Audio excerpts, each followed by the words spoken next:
Et je vous invite à faire la lecture d'un seul verset, et même le début de ce verset. Plusieurs ont cité dans leur louange ce matin le psaume 23. « Quand je traverse la vallée de l'ombre de la mort, je ne crains aucun mal. » Et nous allons ce matin revenir au psaume 23 et faire la lecture du verset 5, la première partie du verset 5. Le titre de mon message ce matin est celui-ci, « À la table du roi ». Nous sommes invités à la table du roi. Je ne sais pas si vous avez eu déjà l'occasion dans votre vie d'être invité à la table d'un roi. Je ne pense pas. Ni même à celle du président de la République. Cela pourrait arriver, je ne sais pas dans quelles circonstances. Mais ce matin, je voudrais vous dire que nous sommes invités à la table du plus grand roi et du plus grand président possible dans le monde. Le roi des rois, le seigneur des seigneurs, celui qui a autorité sur toute chose, celui qui domine sur toute chose, celui qui est au-dessus de tout. Et nous lisons donc verset 5, la première partie du verset. C'est le psalmiste David qui, au début du psaume, se compare à une brebis et qui va se personnifier au travers de cette brebis et qui va dire « Tu dresses devant moi une table en face de mes adversaires. Tu dresses, ô mon Dieu, le roi des rois, le seigneur des seigneurs, celui qui domine sur toute chose, celui qui a autorité sur toute chose, tu dresses, notez bien chaque mot, parce que nous allons le voir en détail, tu dresses, toi tu dresses, tu n'envoies pas quelqu'un le faire à ta place, tu le fais toi-même, tu dresses devant moi une table en face de mes adversaires. Ce matin, frères et sœurs, je veux vous parler d'un Dieu qui ne nous attend pas à la sortie de nos épreuves pour nous bénir, mais un Dieu qui nous rencontre au cœur même de nos combats. Un Dieu qui nous restaure dans la pression, qui nous honore devant ceux qui nous méprisent et qui nous fortifie quand tout semble s'effondrer autour de nous. La série que j'ai entamée il y a quelque temps avait pour titre « Quand tout semble perdu ». Et le psalmiste va dire « Tu dresses devant moi une table, et notez bien, en face de mes adversaires. » On ne voit pas de soldats faire un festin au milieu d'un champ de bataille. Le contexte est celui-ci, c'est un champ de bataille. Il y a là un combat, il y a une lutte, il y a une guerre. Et le psalmiste dit, dans ce combat, dans cette lutte, dans cette guerre, alors qu'on voit les ennemis arriver, alors qu'on les voit super armés, que peut-être, face à ces attaques, nous vacillons sous la pression de l'intimidation et de la peur. Le psalmiste va dire, tu dresses devant moi une table en face de mes adversaires. On ne voit pas de soldats faire un festin au milieu d'un champ de bataille, dans la logique humaine. Mais nous devons, mes frères et sœurs, bien souvent faire l'effort de sortir de la logique humaine, de la conception des choses selon le cœur de l'homme, pour, aller sur le terrain de Dieu. Et le terrain de Dieu, c'est vrai, concernant notre logique, notre conception des choses, nous étonne, nous surprend. Le terrain de Dieu, parfois, nous met dans des circonstances qui font appel à notre foi. Oui, aucun soldat ne va mettre une table pour faire un festin dans un champ de bataille. Les soldats, soit ils se battent, soit ils fuient. Voilà ce que font les soldats. Mais David décrit une paix absolue en pleine crise. Alors que les ennemis l'encerclent, Dieu le remplit de joie et le couvre de bénédictions. Il faut quitter le terrain de l'homme pour aller sur le terrain de Dieu, pour comprendre qu'en effet, même si nous sommes encerclés de difficultés, de combats et de luttes, Dieu est capable de nous remplir de joie et de nous couvrir de bénédictions. Ses ennemis veulent lui prendre la couronne, mais rien ne peut empêcher Dieu de l'élever. Ce verset n'est pas une simple belle image. Ce verset nous révèle 3 vérités profondes sur le caractère de Dieu. D'abord, la fidélité inébranlable de Dieu. Dieu est fidèle. Amen. Dieu est fidèle. Dieu est fidèle avec ses enfants. Dieu est fidèle avec son peuple.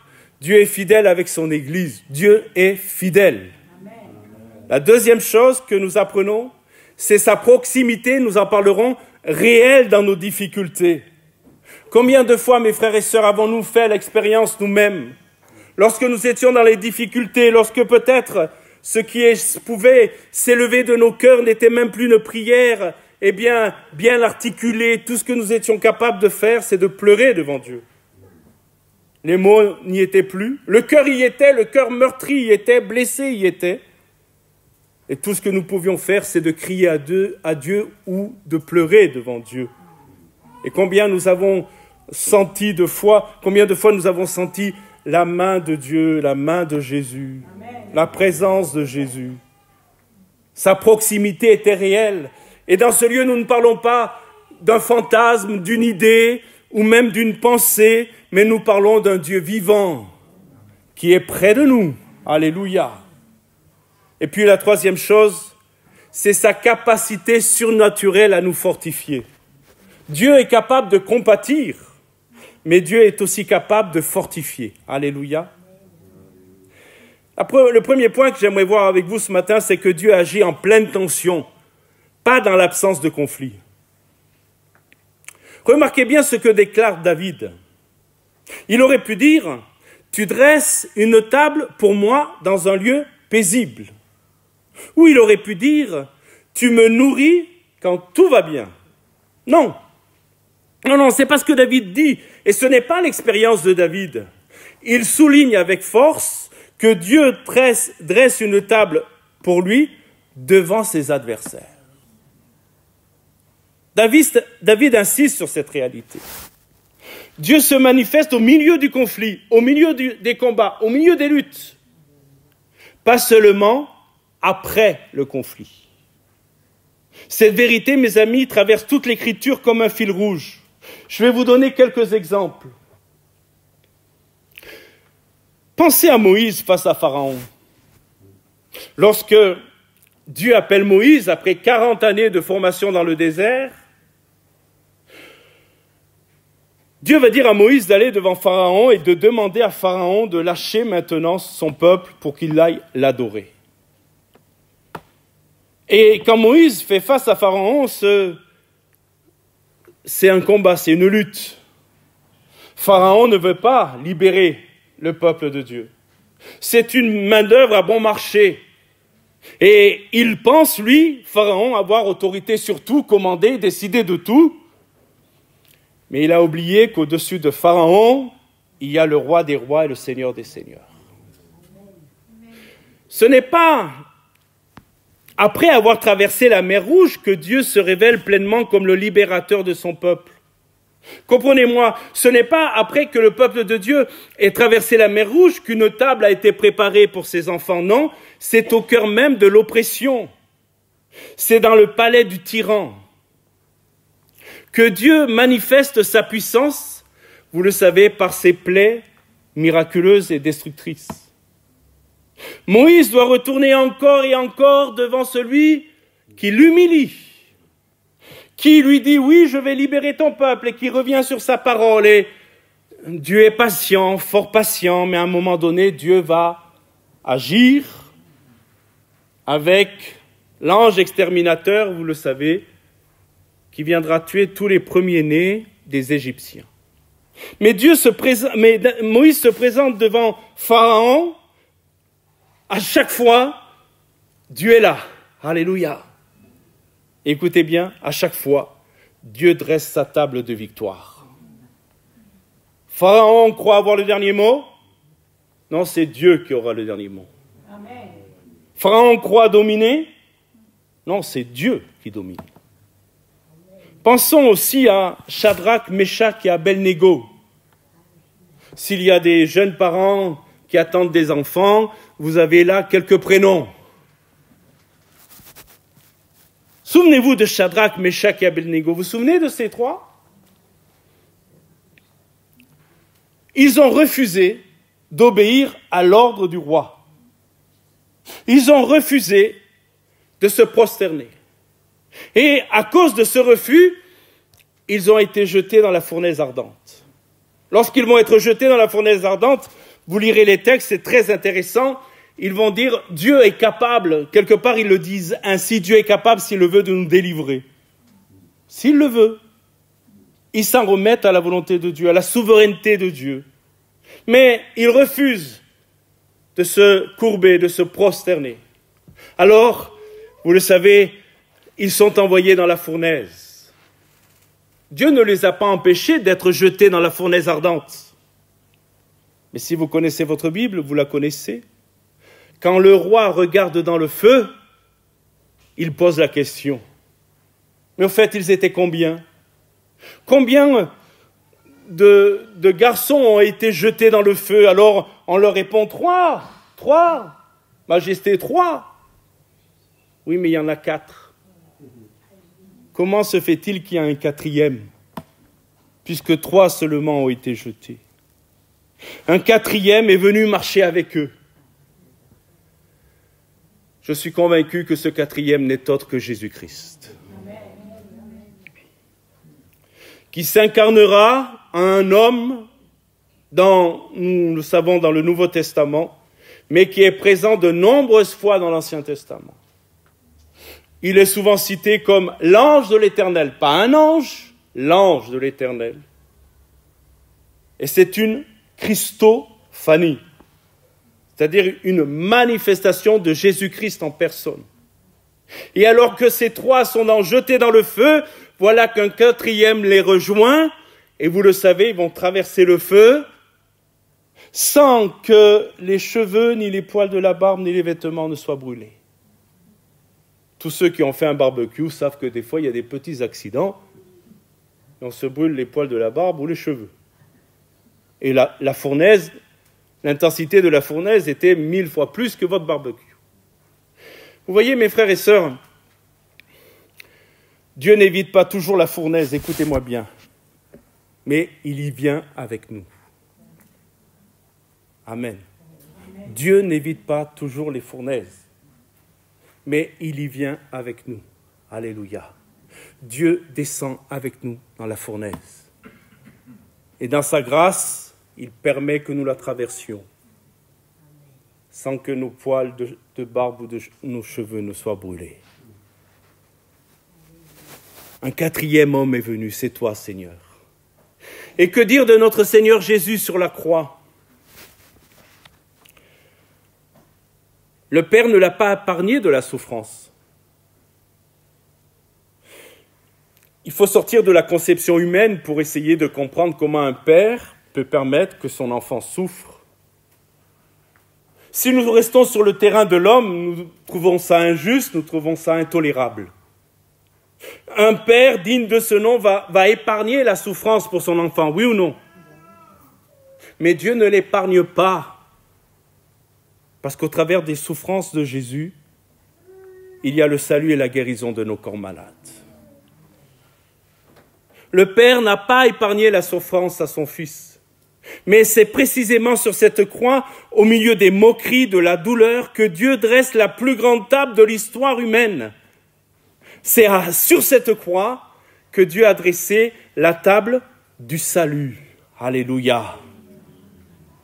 Dans la fournaise, dans le feu, face à ses ennemis, face à ceux qui l'accusaient à tort, face à ceux qui le condamnaient sans raison, face aux religieux, face à tous ceux qui voulaient se débarrasser de lui, Dieu a dressé une table pour nous, celle du salut. Alléluia. Amen. Frères et sœurs, laissez-moi vous dire quelque chose ce matin. Si vous traversez une opposition, vous pouvez être en paix. Notre Dieu est assez puissant pour nous nourrir spirituellement et émotionnellement, parce que nous sommes des êtres spirituels, mais aussi des êtres émotionnels. Et Dieu est capable de nous nourrir spirituellement et émotionnellement. Amen.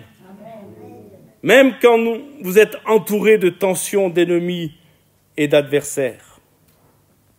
Dieu prend soin, mon deuxième point, Dieu prend soin de nous personnellement et maintenant. Il n'y aurait pas de bonne nouvelle pour nous ce matin si je vous disais seulement Dieu prend personnellement soin de vous. Il va falloir attendre 40 ans. C'est une bonne nouvelle. C'est une bonne nouvelle, mais elle est trop loin. Non, Dieu prend soin de nous personnellement et maintenant. Regardez comment le formule David. Regardez bien ce que David dit. David dit, tu dresses, pas tu as dressé, au passé.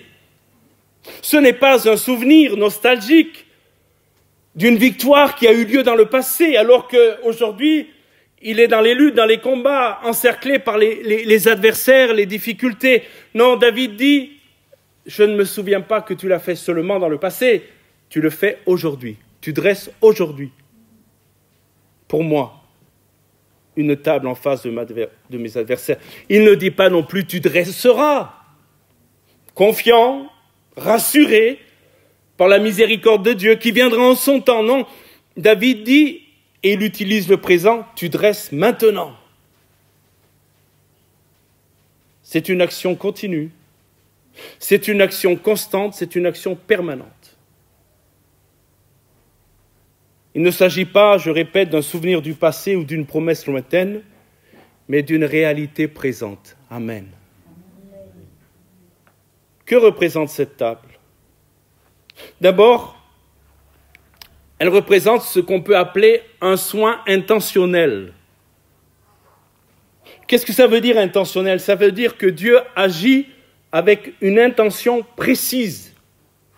Savez-vous que Dieu n'improvise pas dans nos vies ? Il ne dit pas, tiens, que vais-je faire pour un tel aujourd'hui ? Il est en difficulté, je n'avais pas vu. Il est pris par des difficultés, il est environné de difficultés. Mince, je n'avais pas vu ça. Qu'est-ce qu'on va faire ? Faisons quelques brouillons pour voir comment on pourra intervenir. Non, Dieu n'improvise pas. Dieu n'est pas pris au dépourvu. Alléluia. Alléluia. Dieu n'est pas pris au dépourvu. Il prévoit. Il planifie. Il anticipe même nos besoins avant que nous en soyons conscients. Amen, mes frères et sœurs. Il anticipe même nos besoins avant que nous en soyons conscients. Que représente cette table, deuxièmement ? Elle représente une invitation personnelle. Nous vivons dans un monde aujourd'hui où, si nous faisons des démarches administratives, vous avez dû le remarquer, nous sommes finalement qu'un numéro, une suite de chiffres. On peut ne pas connaître votre nom, mais si vous donnez votre numéro de sécurité sociale, on va tout retrouver. Et nous sommes un numéro noyé dans des millions de numéros. Impersonnel. Mais David va dire, tu dresses devant moi. C'est une invitation personnelle, mes frères et sœurs. Cette table n'est pas pour la foule, même si Dieu est capable de prendre soin des foules, vous me suivez là ? Cette table, elle n'est pas pour votre voisin. Cette table, elle est pour vous personnellement. Dieu vous connaît par votre nom. Vous n'êtes pas un numéro pour Dieu. Vous êtes ce que vous êtes par votre nom. Alléluia. Et il connaît vos luttes. Il connaît vos peurs. Il connaît vos besoins uniques. Et il répondra à vos besoins à vous. Parce que cette table, elle est personnelle. Amen. Personnelle. Troisièmement, cette table est un signe d'amour profond. Nous avons en France, je pense, un certain sens de l'hospitalité. Mais il faut aller sous d'autres cieux pour se rendre compte que d'autres ont un autre sens de l'hospitalité. Vous arrivez en Afrique ou en Orient, à l'heure du repas, pour aller voir quelqu'un. En Afrique, c'est comme ça, si vous arrivez là, à l'heure du repas, ça ne gêne pas de le faire. Ils sont là, assis autour du plat, vous arrivez, la première chose qu'ils vous diront après avoir dit bonjour, c'est « au plat ». Au plat. Qu'est-ce que ça veut dire? C'est « joins-toi à nous, mange avec nous ». C'est l'hospitalité. Dans l'Orient ancien et même aujourd'hui, inviter quelqu'un à sa table n'était pas un geste anodin. Notez bien, le texte dit « tu dresses une table ». Seigneur, et comprenez bien pour ce qu'on va voir tout à l'heure, Seigneur, ce n'est pas forcément une table que j'aurais besoin. Tu ne peux pas me dresser une grande forteresse là autour de moi? Vous me suivez? Dresse une grande forteresse autour de moi. Comme ça, si les ennemis arrivent, ils vont tomber sur la forteresse. Vous me suivez là? Non, David dit, tu dresses une table. Mais ce n'est pas le moment de se mettre à table. Ce n'est pas le moment de passer du temps avec toi, mon roi. C'est le moment de la guerre. Mais en Orient, dresser une table n'était pas un geste anodin. C'est inviter quelqu'un à sa table, c'est l'honorer publiquement. L'honorer. Lui garantir la protection. Vous vous souvenez de David et de Méphibosheth? Lui garantir la protection. Parce que tu manges à ma table, personne ne te touchera. Amen. Amen. Mes frères et sœurs, si vous mangez à la table du Seigneur, personne ne vous touchera. Amen. Si vous mangez à la table du monde, revenez vite à la table du Seigneur. Tu manges à ma table, tout le monde a vu que tu as mangé à la table du roi, alors tu auras des combats, tu auras des adversaires, mais personne ne te touchera. Parce que tu auras ma protection. Une table, mon troisième point, pour fortifier, car le chemin continue. C'est pour ça que David ne dit pas « tu dresses une forteresse autour de moi ». Non, non, il parle d'une table.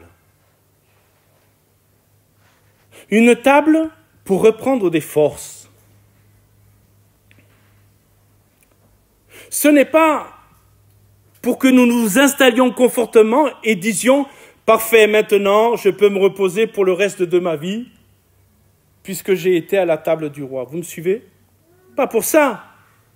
Cette table, c'est un lieu de ravitaillement divin. Elle est là pour nous fortifier parce que le chemin est encore long. Oui, Jésus revient bientôt, mais il peut revenir soudainement à l'instant où je suis en train de vous parler. Il peut revenir dans 10 ans, dans 20 ans, dans 30 ans. Et ça sera toujours bientôt. Donc le chemin est long encore, mes frères et sœurs. Et mes frères et sœurs, il nous faut tenir jusqu'au bout. Alléluia. Voilà pourquoi, malgré nos luttes et nos combats, ou plutôt dans nos luttes et dans nos combats, Dieu nous prépare une table pour nous ravitailler, pour nous fortifier. Alléluia. Elle est là pour fortifier parce que le chemin est encore long. Laissez-moi vous parler du prophète Élie. On ne va pas le lire, vous, si vous voulez, vous le lirez dans le premier livre des rois au chapitre 19. Vous lirez, vous connaissez son histoire, pour ceux qui ne la connaissent pas, vous la lirez à la maison. Élie vient de vivre un moment extraordinaire sur le mont Carmel. Il a lancé un défi aux prophètes de Baal et d'Astarté, et il a lancé le défi du feu, vous vous souvenez? Et c'est très intéressant de lire ce texte, même à un moment donné, il se moque mais il doit être parti en vacances. Votre Dieu, il doit être parti en vacances. Criez plus fort.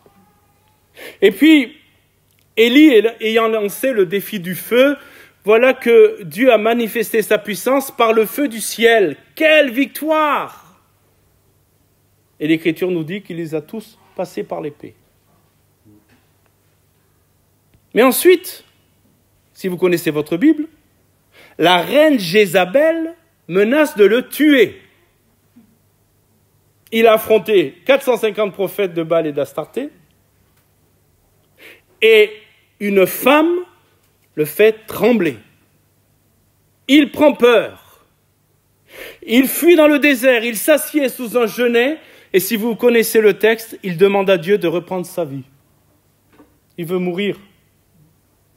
Oh, il ne veut pas mettre fin à sa vie, mais il dit à Dieu, ça suffit maintenant, prends-moi. Et mes frères et sœurs,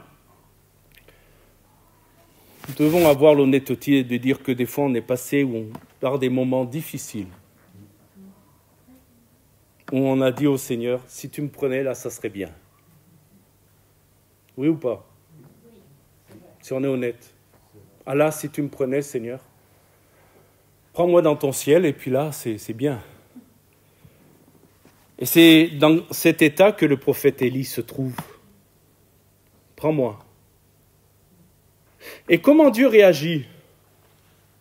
Est-ce qu'il commence à faire des reproches à Élie? Est-ce qu'il lui dit, mais enfin, tu viens de voir ma puissance, tu viens de voir ce que je suis capable de faire par mon feu qui est tombé du ciel, tu viens de voir l'autorité que j'ai, comment peux-tu douter de moi? Comment peux-tu passer de la montagne, de la foi, à la vallée de la mort? Dieu ne lui fait aucun reproche. Dieu commence par répondre aux besoins physiques et émotionnels d'Élie. La Bible nous dit qu'il envoie un ange pour lui apporter à manger et à boire. Il le nourrit, il le ravitaille, il le fortifie. Puis l'ange dit quelque chose de merveilleux. « Lève-toi et mange, car le chemin est trop long pour toi. » Autrement dit, si tu ne viens pas te ravitailler à ma table, tu ne finiras pas le chemin. Dieu sait quand vous êtes à bout, mes frères et sœurs. Dieu dépasse la façade que nous essayons de donner autour de nous. Lorsqu'on nous demande « ça va ?» Oui, ça va. Dieu voit que ça ne va pas. Amen. Dieu voit qu'on est à bout. Il ne nous juge pas pour notre fatigue. Il ne nous condamne pas en disant « mais comment ça se fait avec tout ce que tu as vécu avec moi? Tu es fatigué, tu es dans le doute. » Oh non, mes amis, notre Dieu nous fortifie. Alléluia. Mes amis, écoutez-moi bien, vous avez besoin de cette table divine dans votre vie quotidienne. Tous les jours, Dieu dresse une table devant vous. Vous avez besoin de temps seul avec Dieu chaque jour. Vous avez besoin de sa parole qui nourrit votre âme, comme le pain nourrit votre corps. Vous avez besoin de sa paix dans la prière. Oui, vous avez besoin de sa table. Amen. Amen. Car la table qu'il nous propose ne peut se résumer à un culte du dimanche matin. Demain, j'irai à la table du roi. J'irai écouter ce qu'il a à me dire. J'irai le prier pour qu'il me fortifie et j'irai le chercher pour qu'il me donne une réponse et qu'une paix surnaturelle dépasse mon intelligence. Mon dernier point, et c'est certainement le plus important de ce message, c'est la table ultime, Jésus, le pain de vie. Frères et sœurs, toutes ces images magnifiques du psaume 23 convergent vers une seule et unique réalité, Jésus-Christ notre Seigneur. Écoutez ce que Jésus déclare dans l'évangile de Jean, chapitre 6, au verset 35. Il déclare « Je suis le pain de vie. Celui qui vient à moi n'aura jamais faim. » Amen. « Et celui qui croit en moi n'aura jamais soif. » Amen. Je suis le pain de vie.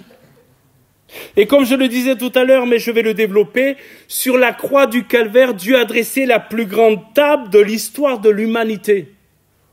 La table de la grâce. Jusqu'à la croix, il n'y avait pas de table de la grâce. C'était la table des œuvres, c'était la table des sacrifices, c'est vrai, qui typifiait la venue de Jésus, mais aucune table depuis le jardin d'Éden jusqu'à la venue de Jésus sur la croix, aucune table de grâce n'avait été dressée. Et béni soit Dieu. Sur la croix du Calvaire, une table a été dressée. Alléluia. Sur la croix du Calvaire, la table de la grâce a été dressée. Ce n'est plus un repas temporaire qui calme la faim pour quelques heures. Dans l'Ancien Testament, lorsque les tables des œuvres ou des sacrifices étaient dressées, ça calmait pour un temps la conscience des hommes, mais il fallait revenir inlassablement au sacrifice. Aucun sacrifice parfait n'avait été donné pour que les hommes soient pleinement graciés et sauvés. C'était un repas, c'est vrai, qui calmait quelque part la faim de la conscience de l'homme, mais cette faim ne pouvait être totalement calmée que par le salut éternel que Jésus accomplit à la croix. C'est un salut éternel qui rassasie l'âme pour l'éternité. Amen. Ce n'est plus une provision pour la route terrestre, elle dépasse la route terrestre. Et nous savons cette invitation, vous le savez dans le livre de l'Apocalypse, une invitation à vivre avec lui pour toujours dans sa gloire.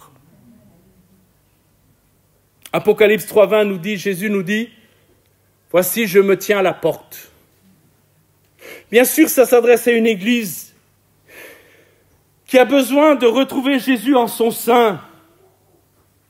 Cette église est arrivée à mettre Jésus dehors. Cette église est arrivée à mettre Jésus dehors. Il y a les réunions, il y a les cultes, il y a tout ce que vous voulez dans cette église. Mais Jésus est dehors. Mais au lieu de l'abandonner, au lieu de dire « je m'en vais », Jésus se tient à la porte et il frappe parce qu'il veut revenir à la table et que ses enfants reviennent à la table. Voici, je me tiens à la porte et je frappe. Si quelqu'un entend mon voix et ouvre la porte, j'entrerai chez lui, je souperai avec lui et lui avec moi. Les amis, Dieu veut souper avec nous. Il veut que nous venions à sa table, non pas comme des invités de passage, mais comme ses bien-aimés enfants. Amen. Ce matin, en ce moment même, Dieu dresse une table pour nous. Amen. Dans vos combats, dans vos luttes, écoutez-moi bien. Face à tout ce que vous pouvez traverser, Dieu dresse une table pour vous. Pas seulement ici, pas seulement dans votre chambre quand vous priez seul, mais au milieu même de vos combats quotidiens. Alléluia. Peu importe si vos ennemis sont des personnes en chair ou en os ou des pensées de découragement qui vous assaillent, peu importe si votre combat est d'ordre spirituel, émotionnel, physique ou financier, peu importe. Si vous vous sentez brisé, fatigué, découragé, voire même en colère contre Dieu, aujourd'hui, Dieu nous dit, viens, viens, assieds-toi à ma table. Amen. Assieds-toi à ma table. Restaure ton âme fatiguée. Reçois ma paix qui dépasse ton intelligence. Je suis avec toi dans ton combat. Je prends soin de toi personnellement. Amen. Pour vous qui connaissez déjà Jésus, ne restez pas affamés, ne restez pas stressés, en lutte constante. Dieu a préparé pour vous une table et vous avez besoin de restauration spirituelle. Vous êtes dans la confusion, vous ne savez pas quelle direction prendre, vous faites face à des oppositions qui vous épuisent, venez à cette table. Venez prier avec foi. Amen. Venez vous nourrir de sa parole, même si vous ne comprenez pas tout. Mais sa parole, elle est puissante pour restaurer votre âme. Venez recevoir sa force, venez recevoir sa paix, venez aussi recevoir sa direction. Et pour vous, et je conclue avec ça, qui ne connaissez pas encore Jésus personnellement, Je ne dis pas que vous n'avez jamais entendu parler de Jésus. Je ne dis pas que vous n'avez pas reçu le témoignage de quelqu'un concernant la personne de Jésus. Je vous dis, vous qui ne le connaissez pas personnellement, aujourd'hui vous êtes invités au plus beau des banquets. Alors il est particulier, c'est vrai. Ce banquet n'est pas fait d'une belle table blanche bien repassée, nickel, sans plis. Écoutez-moi bien, la table qu'il vous propose, c'est celle de la croix. Et la croix n'est pas blanche, elle est immaculée du sang de Jésus.